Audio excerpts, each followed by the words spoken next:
Assalamualaikum warahmatullahi wabarakatuh. Perkenalkan, nama saya Samsul Arifin, NIM 19310143. Saya perwakilan dari kelompok 7. Di sini kami akan membahas tentang audit of the inventory and warehousing cycle. Sudah kita ketahui, siklus persediaan dan pergudangan merupakan siklus yang unik karena hubungannya yang erat dengan siklus transaksi lainnya. Bagi perusahaan manufaktur, bahan baku memasuki siklus persediaan dan pergudangan dari siklus akuisisi dan pembayaran. Sementara tenaga kerja langsung memasukinya dari siklus penggajian dan personalia. Siklus persediaan dan pergudangan diakhiri dengan penjualan barang dalam siklus penjualan dan penagihan audit terhadap persediaan, terutama penunjang saldo persediaan akhir tahun. Seringkali merupakan bagian yang paling kompleks dalam menghabiskan waktu audit. Selanjutnya, faktor-faktor yang mempengaruhi kompleksitas audit persediaan. Yang pertama, persediaan seringkali merupakan akun terbesar pada neraca. Persediaan seringkali berada dalam lokasi yang berbeda, yang membuat pengendalian dan perhitungan fisik menjadi sulit. Dan seringkali juga sulit bagi auditor untuk mengamati dan menilai item persediaannya yang berbeda seperti perhiasan, bahan kimia, dan suku cadangan elektronik. Selanjutnya, terdapat beberapa metode penilaian persediaan yang dapat diterima, dan beberapa organisasi mungkin ingin menggunakan metode penilaian berbeda untuk berbagai bagian persediaan yang dapat diterima menurut prinsip-prinsip akuntansi yang diterima umum. 5 bagian pada audit inventory dan warehousing cycle: akuisisi dan pencatatan bahan baku, biaya tenaga kerja dan overhead, perpindahan internal atas aset dan biaya, pengiriman barang dan pencatatan pendapatan dan biaya, pengamanan fisik dan atas persediaan, penempatan harga dan kompilasi persediaan,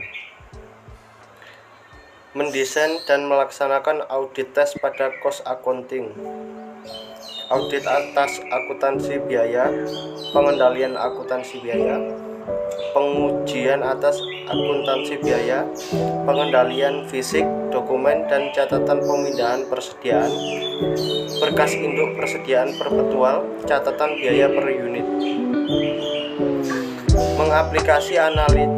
mengaplikasikan analytical prosedur untuk akun-akun pada inventory dan warehousing cycle.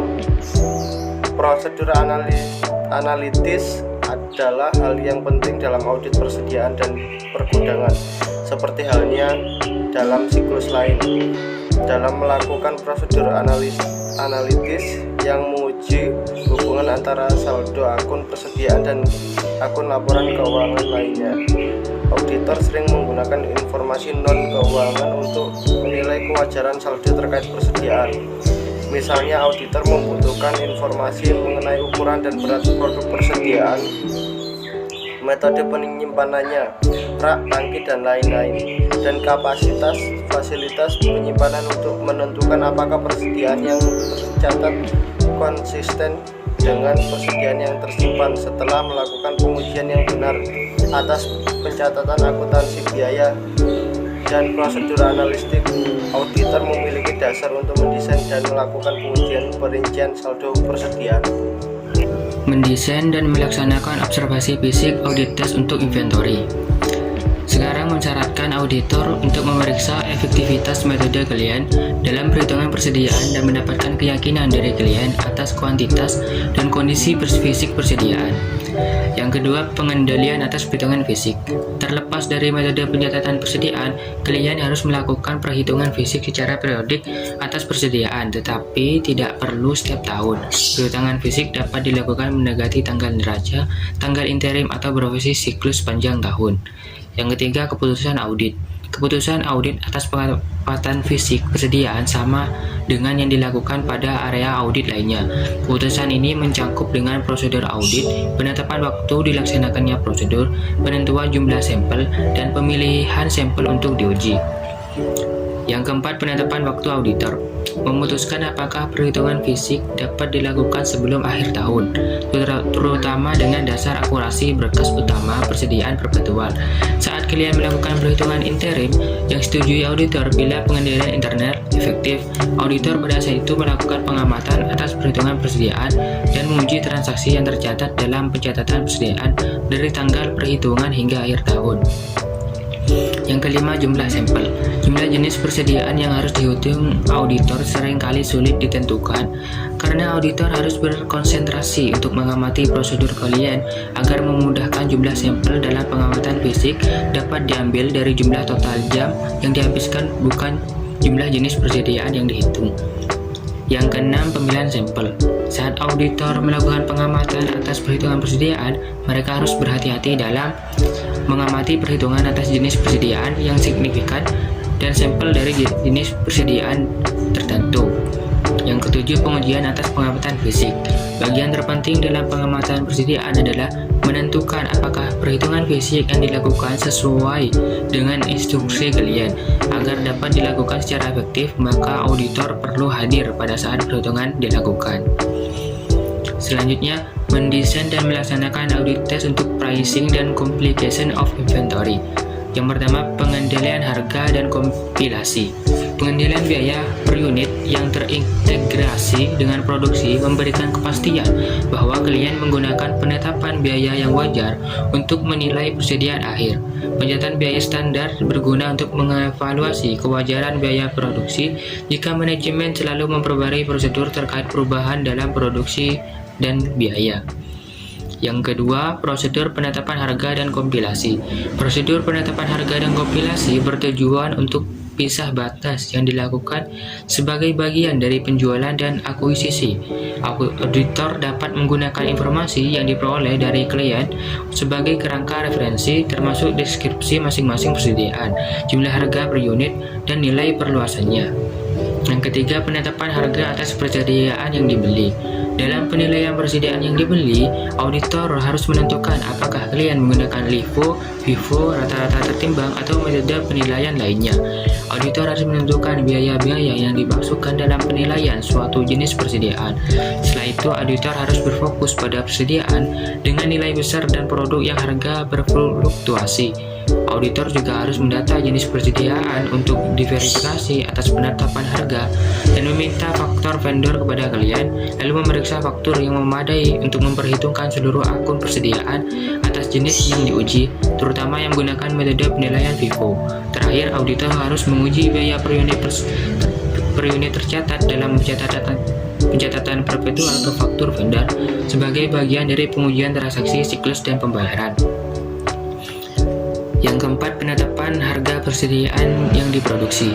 Dalam menetapkan harga persediaan diproduksi, auditor harus mempertimbangkan biaya per unit atas bahan baku dan jumlah unit yang diperlukan dalam memproduksi setiap unit output.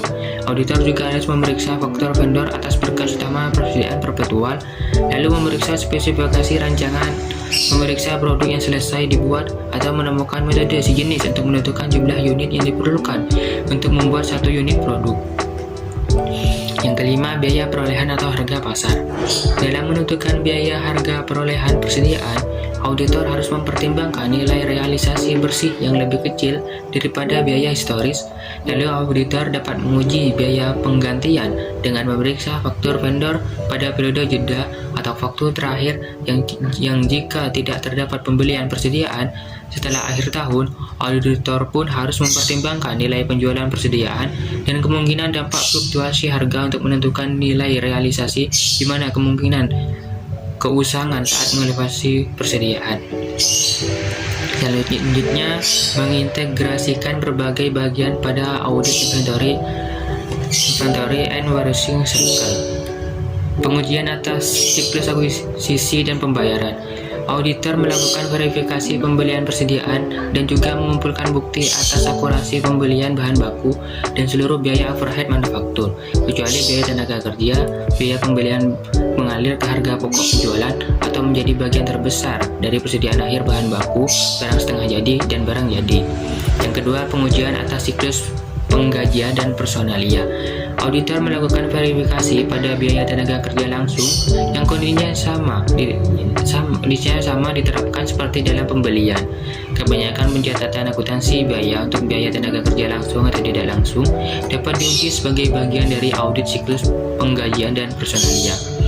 Ketiga, pengujian atas siklus penjualan dan penagihan. Pengujian audit dalam penyimpangan barang jadi seperti pengiriman dan pencatatan penjualan akan terjadi bila siklus penjualan dan penagihan diuji saat kalian menggunakan pencatatan biaya standar. Auditor dapat menguji biaya standar atas harga pokok penjualan bersama dengan pengujian penjualan. Pengujian akuntansi biaya. Pengujian atas pencatatan akuntansi biaya dilakukan untuk memverifikasi pengendalian yang memengaruhi persediaan yang tidak diverifikasi auditor dalam pengujian ketiga siklus sebelumnya. Auditor menguji pengendalian fisik, pemindahan biaya bahan baku ke barang setengah jadi, pemindahan biaya atas penyelesaian barang yang ke barang jadi, berkas utama persediaan perpetual, dan pencatatan biaya per unit. Yang kelima, persediaan fisik, penetapan harga, dan kompilasi. Persediaan fisik, penetapan harga, dan kompilasi penting dalam audit persediaan karena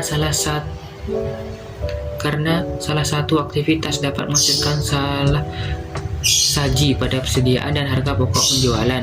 Dalam audit, harga pokok penjualan merupakan nilai sisa dari persediaan awal ditambah pembelian bahan baku, biaya tenaga kerja, dan biaya overhead manufaktur dikurangi persediaan akhir.